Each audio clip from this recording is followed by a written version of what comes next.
Primeiro nível, vou pegar do mais simples para o mais profundo. O primeiro nível é a mídia paga versus os haters. Então, por que você fala bem da série? Porque você foi pago para isso. Por que você fala mal da série? Porque eu não fui pago para isso. Entendi. Então, quer dizer, eu quero que você pague, quero ter relevância. Então, como eu quero ter relevância, eu vou botar o algoritmo do ódio em funcionamento. Mas parte do pressuposto que a pessoa é de má índole. Sim. E ela é guiada só pelo dinheiro. Baixo.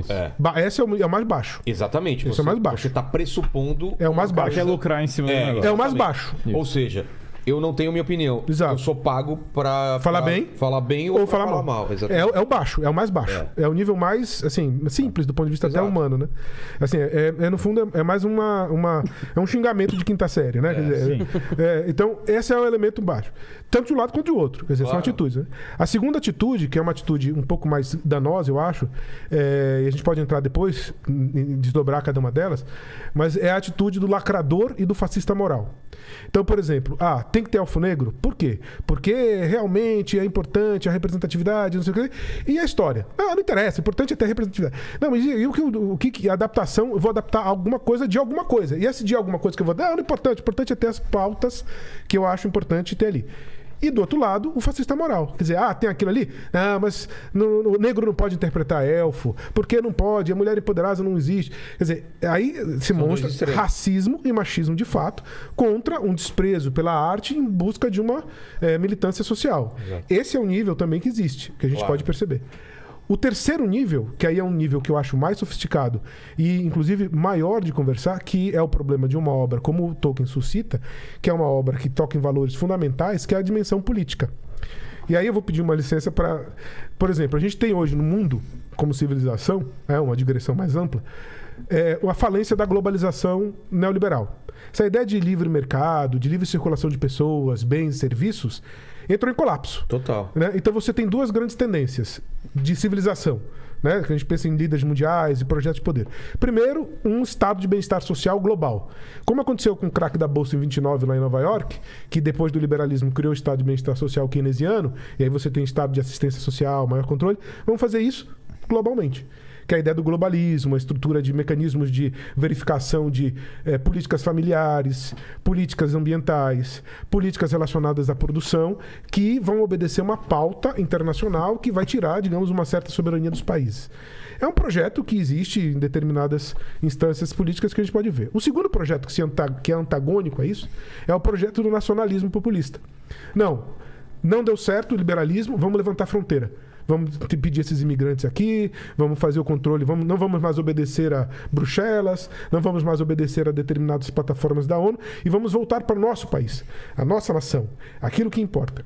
Onde o Tolkien entra nesse antagonismo?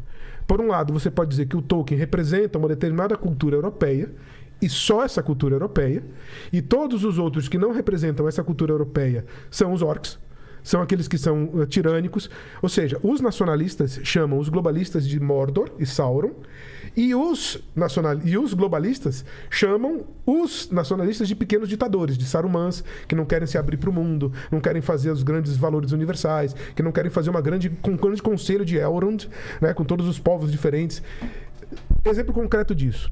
A atual premier da Itália, né, a Meloni, ela é uma fã de Hobbit. Ela é uma fã do Tolkien, ela gosta e tal. Raiz. Exato. E, ao mesmo tempo, você tem o conflito que ela tem, por exemplo, com o Papa Francisco em relação aos imigrantes. E o Papa Francisco é considerado por alguns um Papa globalista. E ele já citou Tolkien. Então, quer dizer, você tem uma discussão política, né? Eu não estou entrando nem ainda na discussão religiosa. Só a discussão política mesmo. O que fazer com os imigrantes, por exemplo? Quer dizer, essa é uma discussão que gente ligada ao liberalismo, nacionalismo populista, apropria Tolkien de um jeito, e os caras que são mais ligados às instâncias internacionais, um certo comando global, se apropriam Tolkien de outro. Existe um quarto nível, né? Uma quarta treta. Isso me deixa triste, porque o próprio Tolkien não queria que a obra dele fosse utilizada politicamente. É isso aí. Ele fala isso no prefácio do Senhor dos Anéis. Eu nunca vi a Giorgia Meloni utilizando Tolkien como plataforma política. Não, mas existe um movimento chamado dos hobbits, né, que apoiam a Meloni. E, obviamente... Sabendo que ela gosta... Não é uma questão literal, mas é a maneira como você apresenta a obra. Né? Mas vamos ver as quatro. É claro que, de fato, não existe... Mas existe esse movimento que apoia. E tem essa discussão da cultura europeia, como... o Tolkien representa uma cultura europeia. O quarto antagonismo, que eu acho um antagonismo muito sofisticado, que é um antagonismo que, de fato, muitos caras da literatura discutem e muitos caras de tokenismos discutem, que é a proposta estética mesmo. Quer dizer, por que eu vou colocar um elfo negro se eu sei que eles são raros, que eles não fazem parte daquela proposta inicial? Por que eu vou colocar Númenóreanos de diversas etnias, japonês? Quer dizer, se eu não necessariamente tenho isso como uma proposta estética na obra. Quer dizer, não é uma questão de racismo. Eu posso colocar esses caras que o Tolkien indica em outros lugares, no leste, no sul. Eu posso fazer, de repente, uma incursão desses caras vindo. Eu não preciso colocar os elementos presentes, esteticamente descritos, como uma necessidade, como uma concessão, como para cultural de massa. Eu posso tentar mostrar a beleza daquilo, porque o Tolkien fala, eu estou falando de um hobbit, o hobbit ele é um inglês, ele é um cara... Mas ele está, inclusive, criticando isso, porque ele é um cabeça pequena. Ele vai descobrindo o mundo, ele vai descobrindo diversidade de raças, diversidade de pessoas, e ele vai percebendo como ele era mesquinho. E essa é uma das lições do Expurgo do Condado, porque apesar deles virem aquele paraísozinho para eles, a falta de relações deles com o povo de fora permitiu que o Saruman viesse e invadisse tudo, com os rufiões e tal. Se eles tivessem alguma relação com os homens de Gondor, por exemplo, eles podiam pedir ajuda. Vira um provincianismo. Tá? Isso. Mas... E aí, só para terminar, o quarto e o quinto. E aí você tem, né, por outro lado da questão estética, que tem a ver com o romantismo, que é esse contexto que eu estou te falando do século XIX de um nacionalismo, quer dizer, procurar as raízes, encontrar a língua e encontrar a identidade do povo na língua, nas contos orais. E aí tem a ver com a ideia não só de cor da pele ou de posição de mulher na sociedade, mas também o que significa concretamente aqueles valores, os objetos concretos, o tipo de artefato, o tipo de coisa. Então, a preocupação estética, né, como um elemento mais importante. E do outro lado desse antagonismo existem os pós-modernos, que é o pessoal, não, mas tem que incluir mesmo todo mundo, porque o que importa é aumentar a base de consumo. Tá. Então não é necessariamente uma questão de lacração, como era no segundo nível, mas é uma ideia estratégica de aumento de consumidores. Então a gente precisa ter mais identificação, que até pode ter algum elemento ético importante de inclusão, uma reflexão séria, mas que não necessariamente é essa a questão. A gente precisa fazer um produto, e aí o risco é essa superficialidade, é o achato, né, para poder fazer mais facilmente consumível para todos. Né? Então coloca lá o japonês na Terra do Sul, né, de onde veio esse cara, qual é a discussão.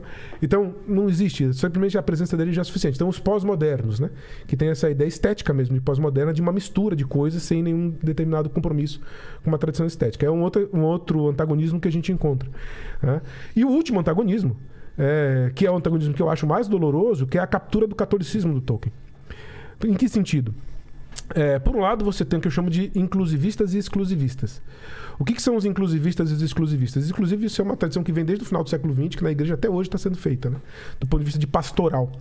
Então, quem são os exclusivistas? São aqueles caras que dizem assim, fora da igreja não tem salvação, e quando a gente fala fora da igreja não tem tergiversação. É o cara batizado, o cara crismado, o cara que tem que se converter, tem que admitir que todo o caminho que ele tinha feito posteriormente não é suficiente, não serve para nada, e fazer uma abjuração desse caminho e entrar num esquema que eu proponho para ele como um caminho seguro.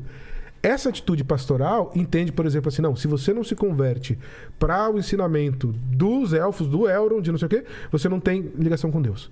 Você é um cara perdido, você está fadado a se perder. Esses são os exclusivistas. A igreja se vendeu para o mundo moderno, a igreja se vendeu e ela erra quando ela tenta estabelecer vínculos com as outras pessoas. Então ela tem que voltar a essa estrutura. Chega a isso. Eu falo com muita tristeza, mas chega a isso.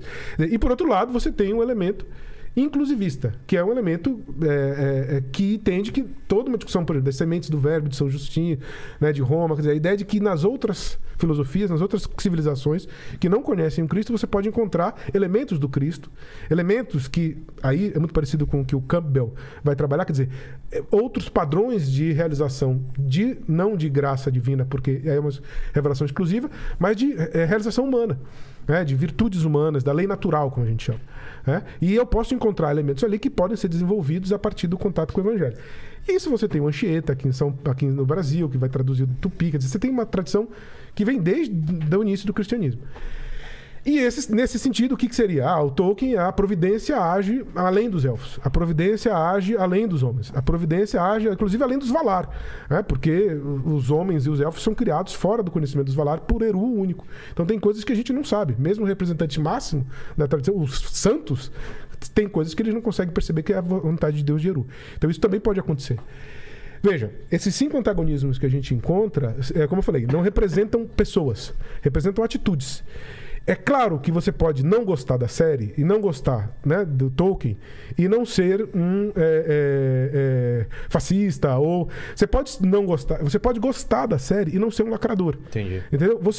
Essa atitude, que é a atitude da complexidade da indústria cultural, quer dizer, é claro que existem interesses na indústria cultural, é claro que existem interesses ideológicos, inclusive civilizatórios, e às vezes muito legítimos, de um debate que escapa, inclusive, do imaginário. Só que o problema é o seguinte, cara, você tocou num produto cultural que é anterior à indústria cultural. Você tocou num produto cultural que tem significados muito maiores do que plataformas políticas. Você tocou num produto cultural que mobiliza pessoas há décadas. E é óbvio que tudo isso está contaminado quando você discute uma série, quando você discute um jogo de videogame. Quer dizer, é claro que do ponto de vista do tamanho da mobilização da indústria cultural que é a Amazon, é claro que isso toma uma escala muito maior, porque um debate, a gente vai discutir essa série, Vilela, nos próximos 10 anos. Essa série vai voltar ao debate e todos esses elementos vão continuar presentes durante muito tempo. Então, é óbvio que ela mobiliza bastante. Mas é isso.